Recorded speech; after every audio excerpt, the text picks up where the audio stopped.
Good evening, I'm Kelda Yoon. As construction of the Ontario line continues, some residents in Riverdale are at their wits' end, saying the work is so loud that it keeps them up at night, even causing their homes to shake violently. Talia Ricci has more on their complaints and what Metrolink says it's doing to address them.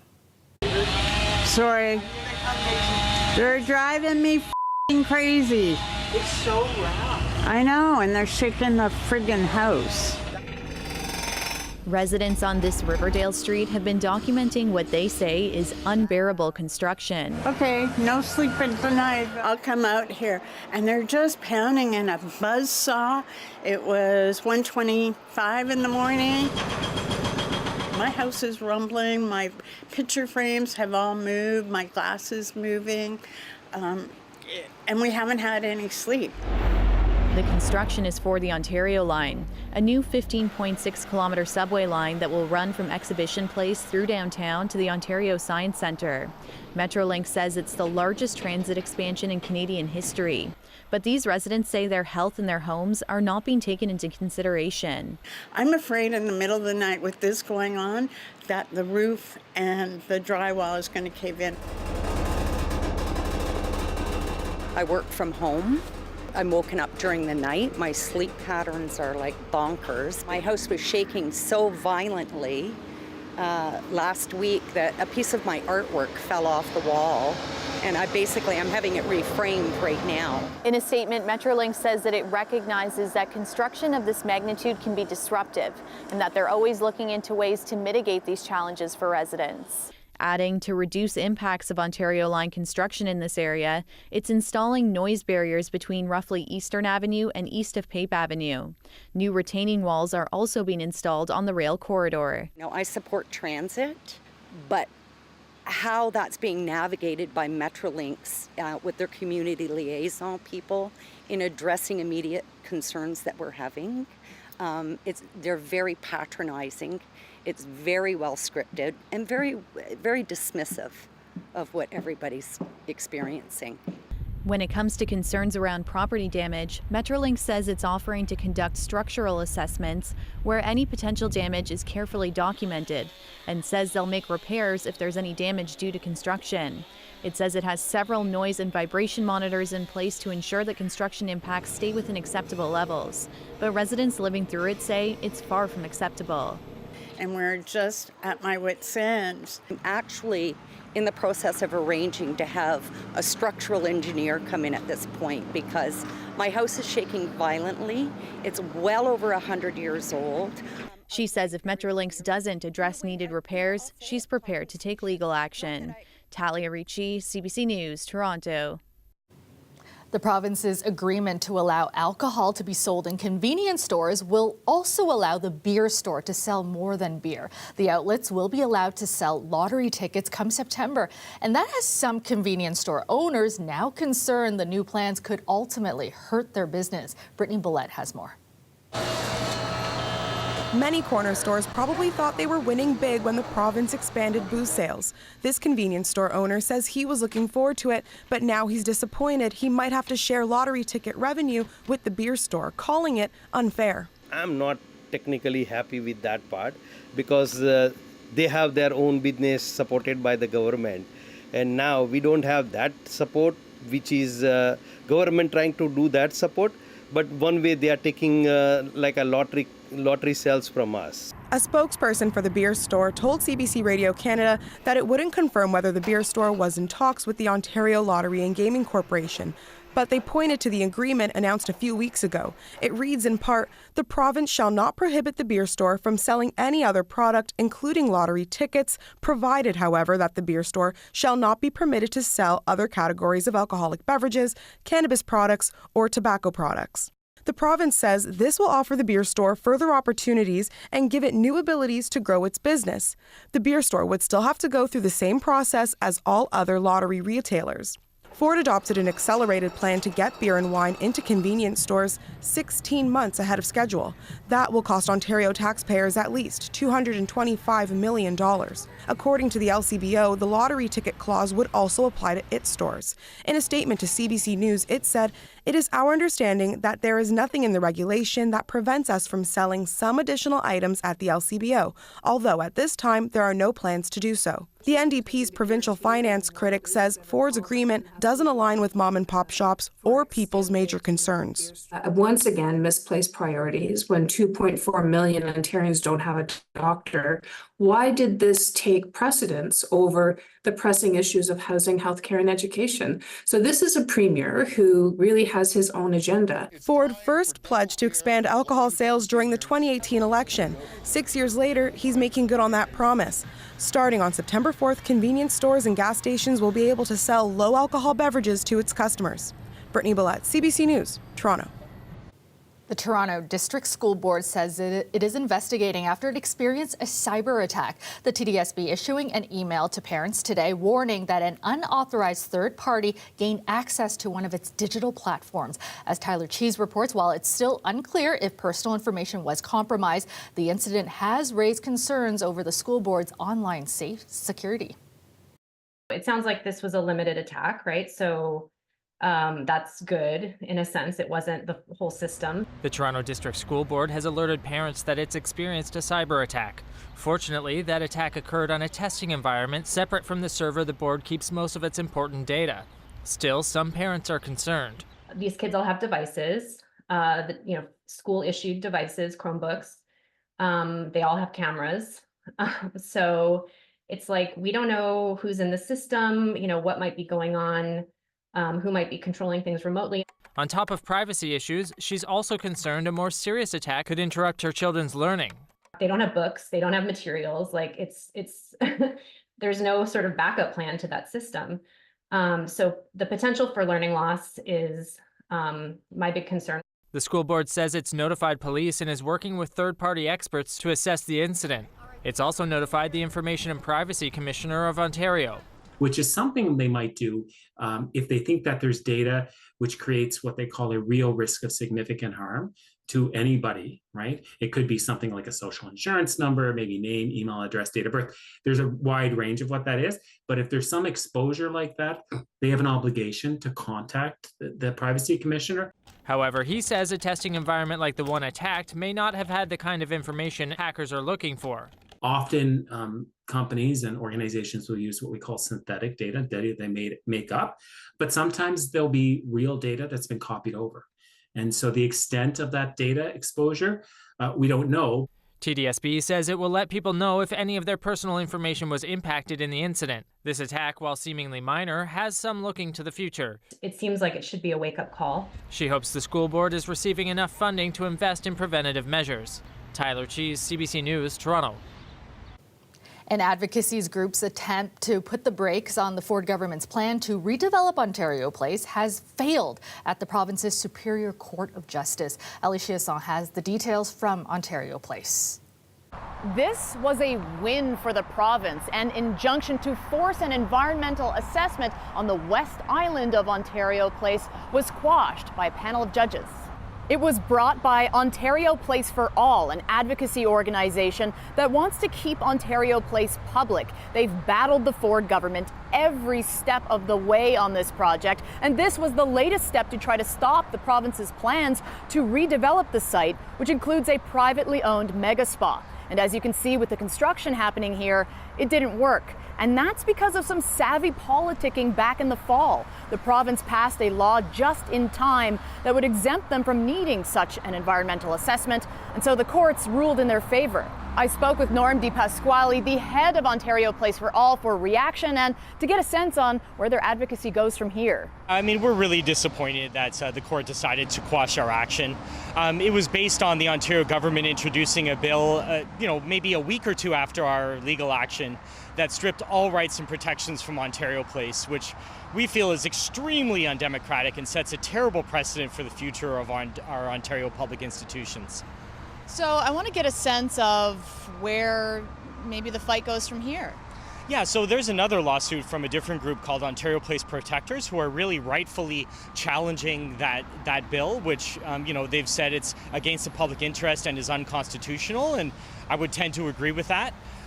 So there's that action that's going to the courts, and then there's an Auditor General report coming out at some point this year which we hope will shine a light on the inner, the opaque Ontario Place deals, the same way that it shone a light on the Greenbelt, which, led the Ford government to reverse course.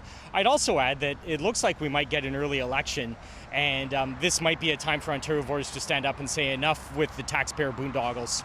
I mean, the Ford government got a bad Auditor General report there. It shone a light on all the opaque stuff going on around the Greenbelt, and we hope that the same thing will happen in Ontario Place and that the government will reverse course when faced with the scandal the same way they did at the Greenbelt. The province says they've done about 40 environmental assessments already, and they've scaled back the footprint to include more public space. And they also say they're bringing new life to Ontario Place, which sat vacant for years. So it's full steam ahead for the province, but Ontario Place for All says they're not going to make it easy on them. Ali Chiasson. Welcome back. The Pride flag will not be allowed to fly outside Catholic schools in Peel this Pride Month. The Board of Trustees has voted to ban the flags from outside the school, and now there's a push to remove them inside as well. Chris Glover reports. A surprise victory Tuesday night for these people who are against flying the Pride flag outside schools in the Dufferin-Peel Catholic District School Board. We're ecstatic. So many of us were looking at each other in disbelief. Josie Lutke with Campaign Life Coalition says after a motion recently passed a committee vote allowing the Pride flag to fly outside board schools, her group thought they'd lost their fight against the symbol of 2S LGBTQ+ rights. It is because I deeply love those who misguidedly identify as LGBTQ that I so strongly reject the Pride flag and the ideology that it propagates. But after she and a handful of other delegates railed against the Pride flag at an emergency board meeting Tuesday, trustees voted barring the symbol from flying outside board schools, a gesture commonly done during the month of June to express inclusivity. We know that not only will this protect students, but it will also, we hope, inspire people across the nation, knowing that it is possible to push back against the celebration of Pride Month. It follows similar bans on the Pride flag in other Canadian school boards, particularly Catholic ones like York Regents, that introduced a similar ban last year. We saw the flying of the Pride flag as not being consistent with the teachings of the Catholic faith. And if you have a Catholic board, you want it to actually remain Catholic and not only be Catholic in name only. What do you say, though, to people who disagree firmly with what you're saying and they do feel like it is a rejection of specific people? It turns them away from the faith, and some of them are your very students who identify as queer and who now, as a result of the advocacy from your group, don't feel safe at schools within your board. What would you say to those students? For Catholics, June is the month of the Sacred Heart of Jesus. So the Sacred Heart of Jesus and the cross are sufficient symbols to indicate the love that Christ has for all human beings. What would be your message to that same queer student who isn't feeling safe or isn't feeling seen within their board any longer? It's difficult to confront, and it's such a depressing feeling to feel like you're alone in this, and to feel like that there is so much hate out there that there is a group of folks, and to feel like that it's a majority of folks in this case who just doesn't want you to feel seen and heard and to be safe, and who wants to try to use the symbol of the cross as a replacement for seeing you for who you are. This act and their votes last night and those delegations were acts of faith-based discrimination, and just because you do something in the spirit of faith doesn't mean that it's the right thing to do all the time. So the motion has been defeated. The board confirmed the outcome of the vote, but provided no comment supporting or opposing the decision. CBC Toronto reached out to every single trustee, but none responded. This is not about hatred against any group. As Catholics, we do believe that homosexual activity is sinful. Campaign Life Coalition says now that Pride flags are banned outside Peel Catholic schools, they'll increase their activism to ban the symbol inside schools next. Chris Glover, CBC News, Toronto. The pro-Palestinian encampment at U of T has been in place for almost a month and a half now, and it has people deeply divided. The university administration wants the protest camp gone, saying it's made people outside the fenced encampment feel unsafe. But those on the inside say they've experienced multiple threats to their own safety. Lorena Redekop takes a look.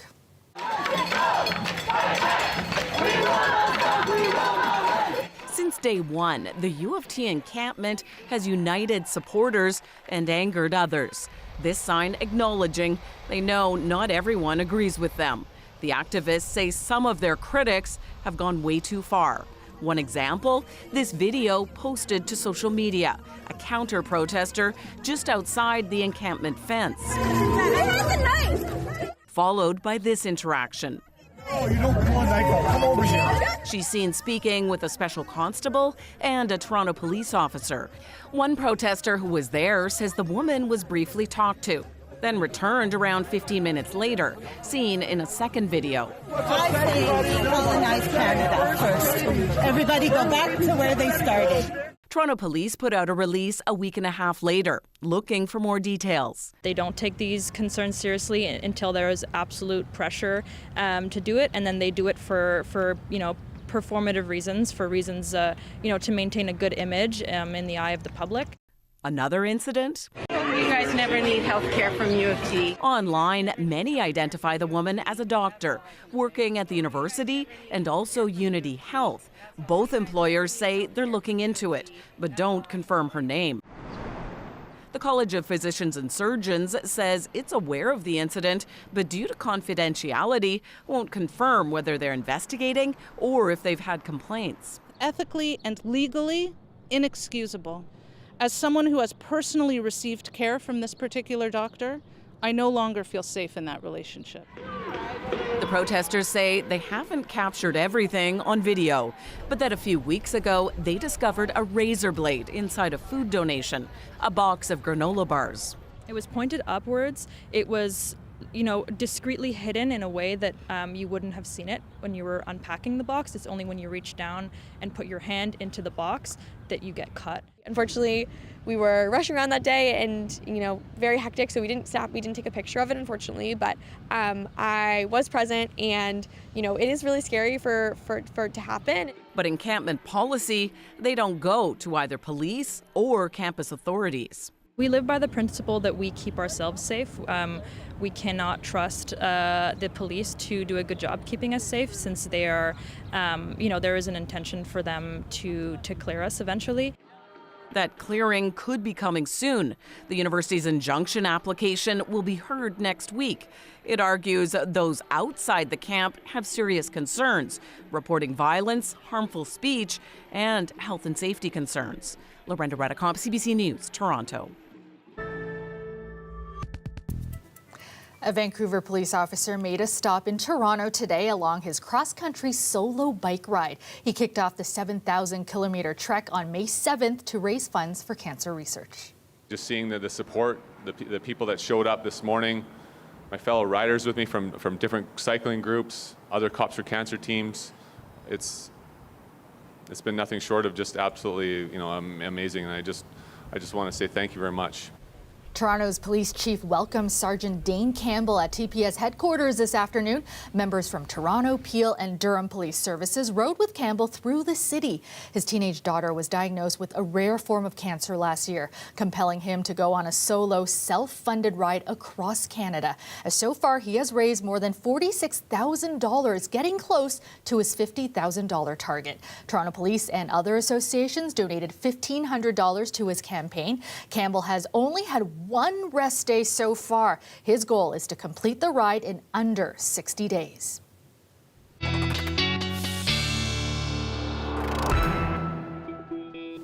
right, Colette, I'm going to try to enjoy tonight before we get hit with this heat tomorrow.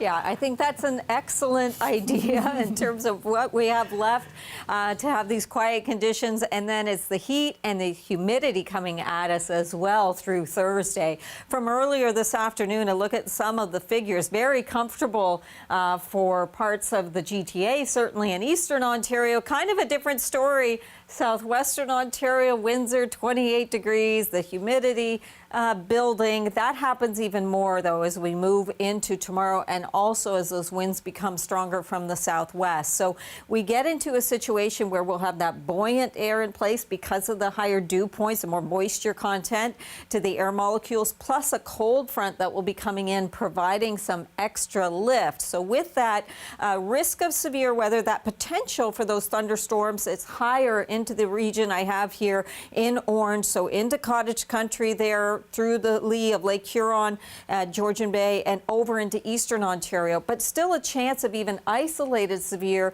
around much of southern Ontario and including through the GTA. So some stronger wind gusts we're looking at, some small to medium-sized hail, especially in that more target area.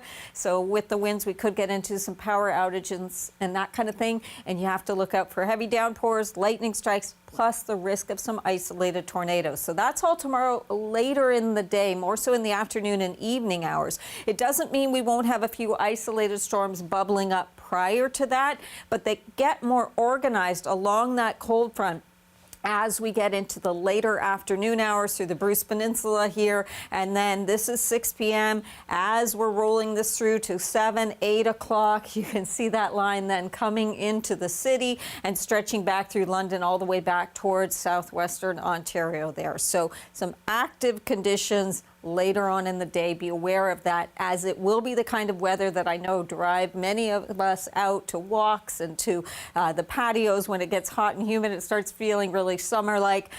Maybe also just keep aware of what's happening in our skies and take refuge in some air conditioning if you need it. After that, we will calm down behind that front. A few showers, but more so into eastern Ontario than for the Golden Horseshoe or southwestern Ontario later in the day as we get into Friday. Those winds, though, as they pick up, at times will be gusting over 50, even over 60 kilometers an hour as that cold front approaches through tomorrow. So do look out for that. Our lows tonight in the mid-teens. Just look out, Toronto 27 tomorrow, feeling like the low 30s. Kelda. Thanks, Colette. And that is our show for you tonight. Thank you so much for watching. I will see you back here tomorrow at 6. Have a great night, everyone.